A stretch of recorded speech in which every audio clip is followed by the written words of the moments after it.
નમસ્કાર વિદ્યાર્થી મિત્રો, એજી એજ્યુકેશનના આ ઓનલાઈન પ્લેટફોર્મની અંદર હું ગોપાલ જાપડિયા આપ સર્વે વિદ્યાર્થી મિત્રોનું હાર્દિક સ્વાગત કરું છું.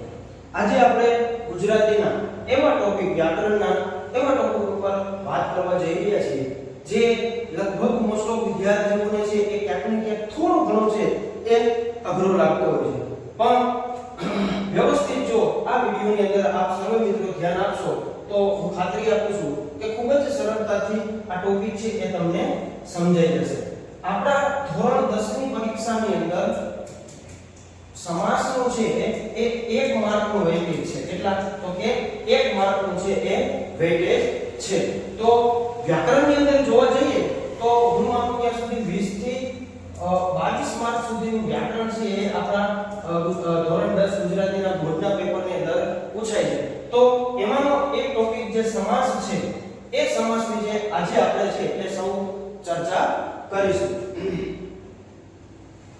તો જોઈએ સમાસ એટલે શું. સૌપ્રથમ તો આપણે એ જોવાનું છે કે સમાસ એટલે શું. તો કે બે શબ્દ કે બે શબ્દથી વધારે જોડાય અને કોઈ શબ્દની રચના થાય એને શું કહેવાય? સમાસ કહેવાય. કે બે કે તેથી વધારે શબ્દોનું શું કરવું છે? જોડાય અને જેની રચના બને એને શું કહેવાય? તો કે સમાસ કહે છે. કોઈ બહુ સિમ્પલ અને સોબર વ્યાખ્યા છે કે બે અથવા તો બે કરતા વધારે શબ્દોથી જોડાય અને જેની રચના બને એને શું કહેવાય? તો કે સમાસ કહેવામાં આવે છે. સમ એટલે શું? તો કે સરખી રીતે, અને આસ એટલે બેસવું. શું થાય? સમ એટલે શું થાય? સમ એટલે સરખી રીતે, અને આસ એટલે શું થાય? બેસવું. શું થશે? તો કે બેસવું. ટૂંકમાં સમાસ એટલે બે શબ્દોનું જોડાવું. ટૂંકમાં આપણે કહીએ તો સમાસ એટલે શું? તો કે કોઈ પણ બે શબ્દનું શું કરવું? જોડાવું. શું કહેવાય? જોડાવું. તો વિદ્યાર્થી મિત્રો, અહીંયા ઉપર એક સરસ મજાનો પ્રશ્ન પૂછું છું, મને એનો જવાબ છે તમે કોમેન્ટમાં આપજો. સમાસનો વિરુદ્ધાર્થી શબ્દ શું થાય? સમાસનો વિરુદ્ધાર્થી શબ્દ છે એ શું થાય? બરાબર. સમાસનો વિરુદ્ધાર્થી શબ્દ છે એ શું થાય? શું થાય? તો કે ભાઈ સમાસ એટલે શું? તો કે બે શબ્દોનું જોડવું. જોડવાનું શું થાય? તો કે તોડવું. શું થાય? તોડવું. પણ અહીંયા સમાસની ભાષામાં કઈ? બરાબર. તો શું થશે? એનો વિરુદ્ધાર્થી શબ્દ વિગ્રહ કરવો. શું થશે? વિગ્રહ કરવો. તો ખૂબ સરસ એની વ્યાખ્યા છે કે બે અથવા તો બે થી વધારે શબ્દો જોડાય અને રચના બને એને શું કહેવાય? તો કે છે એ સમાસ કહેવામાં આવે છે. આ સમાસની સંધિ પડી છે સમ પ્લસ આસ. સમ એટલે સરખી રીતે, અને આસ એટલે બેસવું. ટૂંકમાં આપણે કહીએ તો સમાસ એટલે બે શબ્દોનું શું કરવું? જોડવું. શું કરવું? બે શબ્દોનું જોડવું. આગળ જોઈએ આપણે કે સમાસનો વિગ્રહ કરવો એટલે શું? વિગ્રહ કરવું એટલે તોડવું. શું થશે? વિગ્રહ કરવું એટલે તોડવું. વિગ્રહ એટલે બે શબ્દને છૂટા પાડવા. વિગ્રહ કરવું એટલે શું થયું? તો કે કોઈ બે શબ્દ આપેલા છે એને શું કરવાનું? તમારે જુદા પાડવા. દાખલા તરીકે તમને અહીંયા આપ્યું છે માતા પિતા. આ કોઈ બે શબ્દ આપેલા છે, બરાબર? તો આ માતા અને આ પિતા, આ બે શબ્દને આપણે શું કહેવું?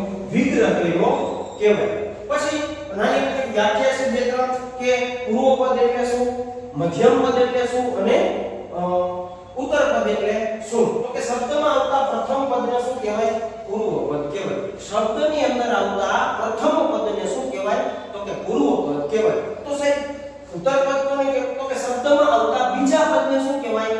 ઉત્તર પદ કહેવાય. તો હવે મધ્યમ પદ તો સાવ સરળ છે મિત્રો કે પૂર્વ પદ અને ઉત્તર પદ બંનેની વચ્ચે જે પદ આવે એને શું કહેવાય? મધ્યમ પદ કહેવામાં આવે છે. દાખલા તરીકે હું અહીંયા કોઈ એક ઉદાહરણ લખું કે ભાઈ રાઈધન, બરાબર? તો આ એનું શું થઈ ગયું? તો કે પૂર્વ પદ થઈ ગયું. આ એનું છે એ ઉત્તર પદ થઈ ગયું, અને આ છે એ કેવું થઈ ગયું? મધ્યમ પદ થઈ ગયું. કેવું થઈ ગયું?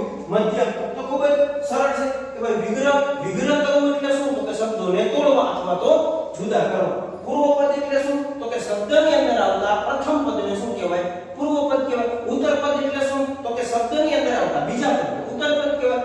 પૂર્વ પદ અને ઉત્તર પદ બંનેની વચ્ચે જે શબ્દ આવે છે એને શું કહેવાય? તો કે એને જ મધ્યમ પદ કહેવામાં આવે છે. જો આ તમને ઉદાહરણ સરસ મજાનું આપેલું છે. મન, વચન અને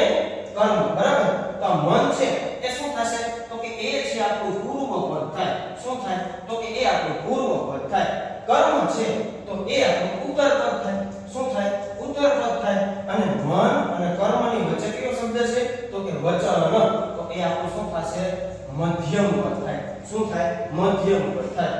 બરાબર. ત્યારબાદ સમાસના પ્રકારો જોઈએ. હવે જો આપણે ધોરણ 10 ની અંદર છીએ એટલે એની અંદરથી એની ટેક્સ્ટ બુકમાં જેટલા સમાસો આપેલા છે એની પરીક્ષામાં કેવા કેવા સમાસો આપેલા છે એ પ્રમાણે આપણે અભ્યાસ કરીશું. તો એમાંનો પહેલો જ પ્રકાર છે દ્વંદ્વ સમાસ. કયો પ્રકાર છે વિદ્યાર્થી મિત્રો? દ્વંદ્વ સમાસ. દ્વંદ્વ એટલે શું? યુદ્ધ. શું થાય? બે વચ્ચે શું થાય? યુદ્ધ. એને શું કહેવાય? દ્વંદ્વ કહેવાય. આપણે નથી કહેતા પતિ પત્ની વચ્ચે દ્વંદ્વ યુદ્ધ થયું, બરાબર? તો એ દ્વંદ્વ. હવે દ્વંદ્વ એટલે શું? તો કે જોડકું. યાદ રાખજો વિદ્યાર્થી મિત્રો, દ્વંદ્વ એટલે શું થાય? જોડકું. બરાબર. હવે આ સમાસનો વિગ્રહ કરવો એટલે શું? હવે એ તો તમને ખબર પડી ગઈ કે વિગ્રહ કરવો એટલે જુદા પાડવા. બરાબર. તો આ સમાસની અંદર વિગ્રહ કરતી વચ્ચે બે પદની વચ્ચે અને કે અથવા વગેરે આવા સંયોજકો જ્યારે વપરાતા હોય ત્યારે હંમેશા કયો સમાસ આવશે? દ્વંદ્વ સમાસ આવશે. કયો સમાસ આવશે વિદ્યાર્થી મિત્રો? દ્વંદ્વ સમાસ આવશે. જો આ સમાસનો વિગ્રહ કરતા વચ્ચે બે પદો વચ્ચે છે અને આવ્યું મિત્રો કે અથવા વગેરે આવા સંયોજકો વપરાય ત્યારે છે. કયો સમાસ વપરાય છે? તો કે દ્વંદ્વ સમાસ છે એ વપરાતો હોય છે. દાખલા તરીકે કોઈ બે પદ આપેલા હોય તમને, હમણાં જ આપણે ઉદાહરણ લીધું માતા પિતા. બરાબર. તો આપણે આને અલગ કરવો હોય, આનો વિગ્રહ કરવો હોય તો કેવી રીતે કરશું આપણે? તો કે માતા અને પિતા. શું કરશું? માતા અને પિતા. બીજું આ સમાસ દ્વંદ્વ સમાસ એટલે શું? જો યુદ્ધ કરવું. યુદ્ધ કેની સાથે થાય? સમમાણા સાથે થાય. હું મનો કાયલો જાઉં છું ને મને હાવ જ હાલો ચડી ગયો તો એને દ્વંદ્વ યુદ્ધ કહેવાય નહીં. મારી સરખો તો મારી સાથે જે યુદ્ધ કરી શકે, માણસ સાથે માણસ સાથે યુદ્ધ કરી શકે તો એને દ્વંદ્વ કહેવાય. પ્રાણી સાથે પ્રાણી સાથે યુદ્ધ કરી શકે તો એને દ્વંદ્વ કહેવાય. પણ કોઈ પશુ છે એ કોઈ માણસ સાથે યુદ્ધ કરે તો એને સમાન કહેવાય નહીં. અહીંયા કેવું છે? મોભો છે કેવો હોવો જોઈએ? સમાન હોવો જોઈએ. બરાબર. તો એ મોભો સમાન હોવો જોઈએ એટલે એના વિગ્રહ કરતી વખતે અને કે અથવા વગેરે આવા સંયોજકો જ્યારે વપરાય ત્યારે હંમેશા કયો સમાસ આવશે? દ્વંદ્વ સમાસ આવશે વિદ્યાર્થી મિત્રો. તો આપણે સૌપ્રથમ એક થોડું રિવિઝન તમને કરાવી દઉં. સૌપ્રથમ આપણે શું જોયું? તો કે સમાસ સમ એટલે આ સમ એટલે શું? તો કે સરખી રીતે. આસ એટલે શું થાય? બે સમાસ. સમાસ એટલે શું? તો કે બે અથવા તો બે થી વધારે શબ્દો જોડાય અને જે શબ્દની રચના બને એને શું કહેવાય? સમાસ કહેવાય. એના પછી આપણે જોયું વિગ્રહ. વિગ્રહ કરવો એટલે શું? તો કે જુદા પાડવું. શું? તો કે જુદા પાડવું. આજકાલ માણસો ભેગા કરતા નથી આવડતું પણ જુદા પાડતા બહુ સારી રીતે આવડે છે. તો વિગ્રહ કરવો એટલે શું થઈ ગયું? તો કે જુદા પાડવું. એના પછી આપણે જોયું પૂર્વપદ. શબ્દની અંદર આવતા પ્રથમ પદને આપણે કેવું કીધું? પૂર્વપદ કીધું. શબ્દની અંદર આવતા બીજા પદને આપણે કેવું કીધું? તો કે ઉત્તરપદ કીધું. પૂર્વપદ અને ઉત્તરપદ બંનેની વચ્ચે આવતા પદને આપણે કેવું કીધું? તો કે મધ્યમ પદ છે એ કીધું છે. ત્યારબાદ આપણે જોયું દ્વંદ્વ સમાસ. દ્વંદ્વ એટલે કેવું? સરખું, સમમણું, મોભો એક સમાન ધરાવતા હોય એવું દ્વંદ્વનો અર્થ થાય યુદ્ધ. બરાબર. તો દ્વંદ્વ સમાસ એટલે શું? તો કે જોડકું. બરાબર. અને કે વગેરે અથવાથી જેનો વિગ્રહ આપણે કરીએ ત્યારે છે હંમેશા કયો સમાસ આવે? તો કે દ્વંદ્વ સમાસ આવે છે. જોઈએ આપણે ઉદાહરણો જોઈએ થોડુંક વધારે આપણે તો સમજાશે તમને. જો અહીં એક શબ્દ આપ્યો છે આપ લે. તો આપણે આને કેવું કહેશું? આપવું કે લેવું. શું કહેશું આપણે એને?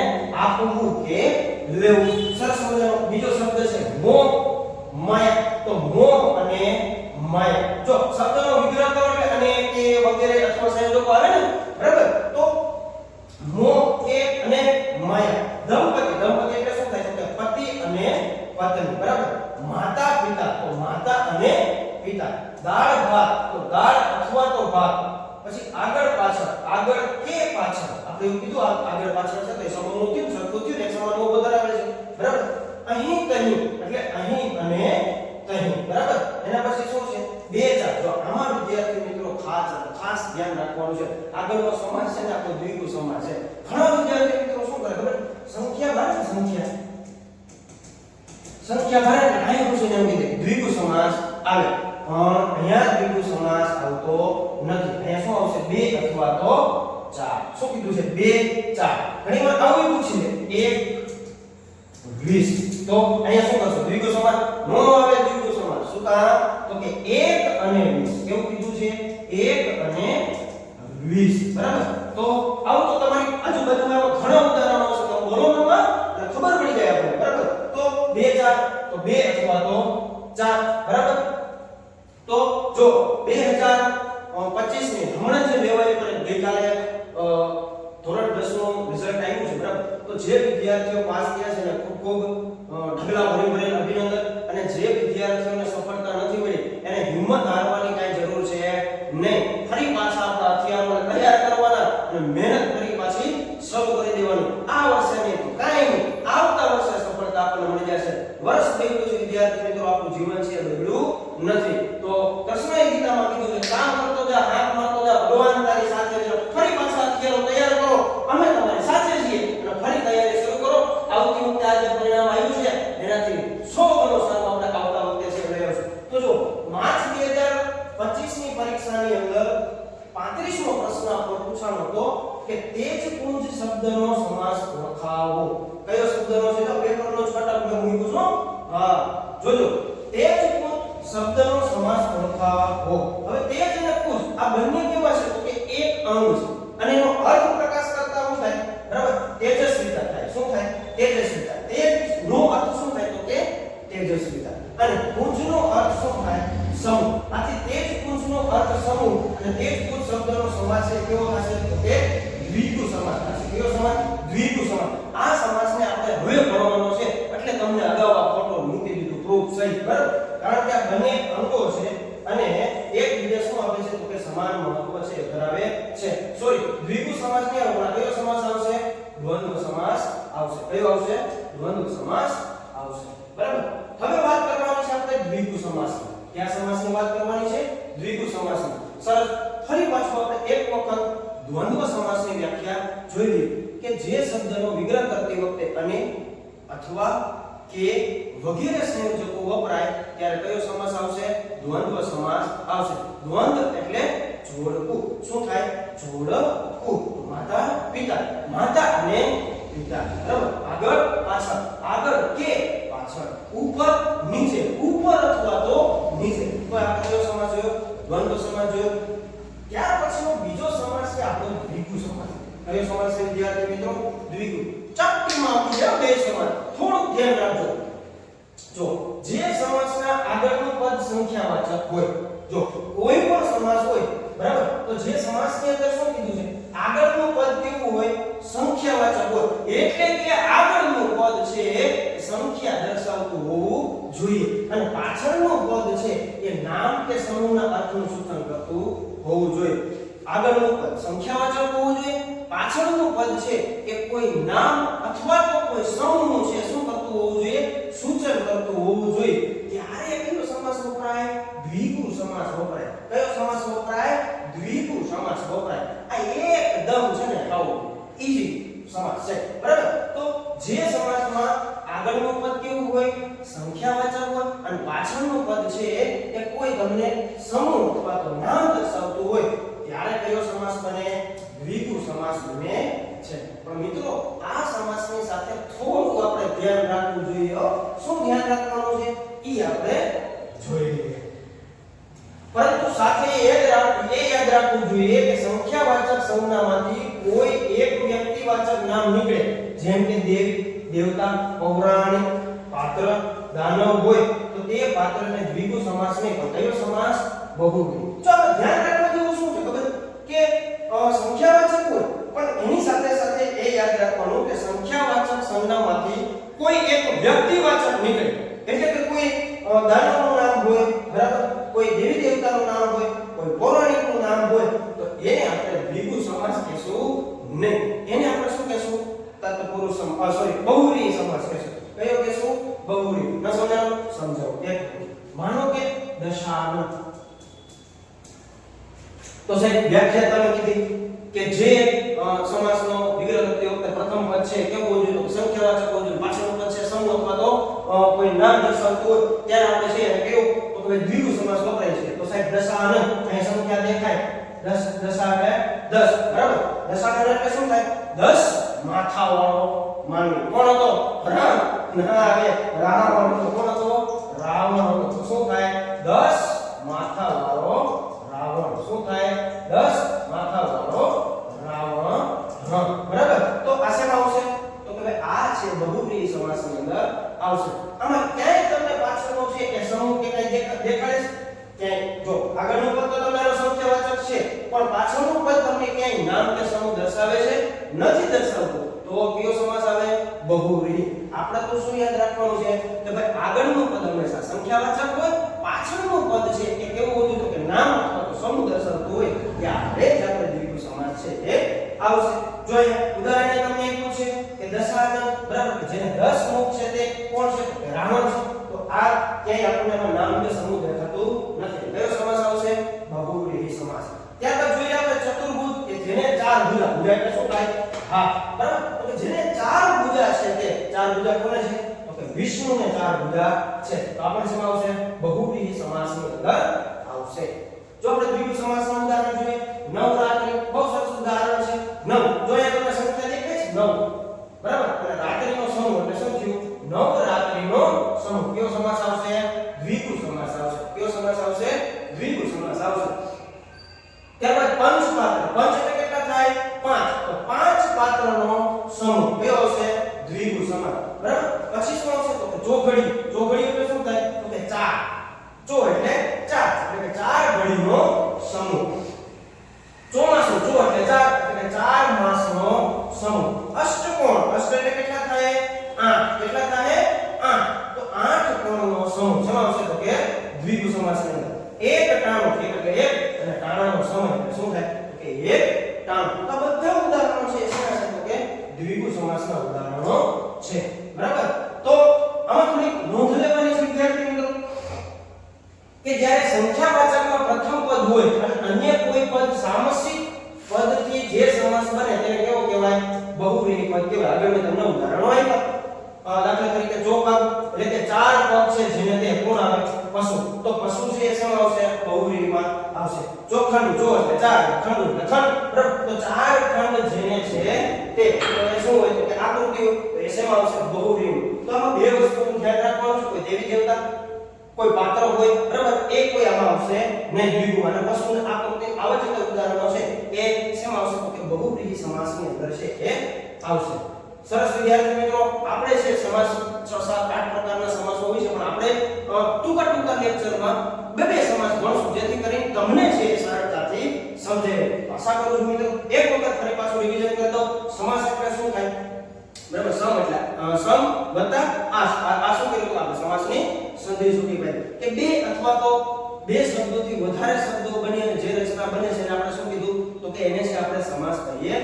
છીએ સમ એટલે આશ્રય સમ એટલે બેસનારું આસ એટલે બેસનારું એટલે આપણે ધ્યાન રાખવાનું છે બરાબર કે ભૂલ ન પડે ત્યારબાદ છે આપણે જોયું પ્રથમ પદ કે વાક્યના આવતા જે પૂર્વ પદ છે કે વાક્યની શરૂઆતનું જે પદ છે એને કેવું કહેવાય તો પૂર્વ પદ કહેવાય વાક્યનું બીજું પદ છે એને શું કહેવાય તો કે એને છે ઉત્તર પદ કહેવાય પૂર્વ અને ઉત્તર બંને વચ્ચે આવેલું શું કહેવાય મધ્યમ પદ કહેવાય વિગ્રહ કરવું એટલે શું થાય છૂટા પાડવું શું થાય છૂટા પાડવું બરાબર ત્યારબાદ આપણે પ્રથમ સમાસ જોયો કયો દ્વંદ્વ સમાસ કે જે સમાસનો વિગ્રહ કરતી વખતે અને કે અથવા વગેરે સંયોજકોનો ઉપયોગ થાય ત્યારે કયો સમાસ વપરાય દ્વંદ્વ સમાસ વપરાય છે ઉદાહરણ જોઈ લઈએ આપણે માતા પિતા તો કે માતા અને પિતા પતિ પત્ની તો કે પતિ અને પત્ની ઉપર નીચે તો ઉપર કે નીચે આગળ પાછળ આગળ અથવા તો પાછળ તો એ શું ઉદાહરણ થઈ ગયા દ્વંદ્વ સમાસ એના પછી આપણે કયો સમાસ જોયો તો કે દ્વિગુ સમાસ જોયો કયો સમાસ જોયો દ્વિગુ સમાસ જોયો તો દ્વિગુ સમાસની વ્યાખ્યા શું હતી કે પ્રથમ પદની અંદર શું હોય તો કે સંખ્યા વાચક હોવું જોઈએ બીજું પદ શું હોય તો કે નામ અથવા તો સમૂહ હોય ત્યારે કેવો હોય તો કે ત્યારે હંમેશા દ્વિગુ સમાસ આવે છે તો ધ્યાન રાખવું જેવી બાબત શું છે કે કોઈ દેવી દેવતા હોય પૌરાણિક કથા હોય પૌરાણિક કથાના તો પાત્ર હોય બરાબર તો એ જ્યારે હોય ત્યારે દ્વિગુ સમાસની પ્રક્રિયા આવશે બહુવ્રીહી સમાસ બનશે પછી કોઈ આકૃતિ દર્શાવતું હોય બરાબર તો આવામાં પણ છે કયો સમાસ આવશે બહુવ્રીહી સમાસ આવશે તો સરસ મજાના આપણે નાના વિડિયો કરશું અને એક બબે સમાસને આપણે ભણશું જેથી કરીને તમને કંટાળો ન આવે અને સરળતાથી સમજાય આશા કરું છું વિદ્યાર્થી મિત્રો કે તમને આજનો આ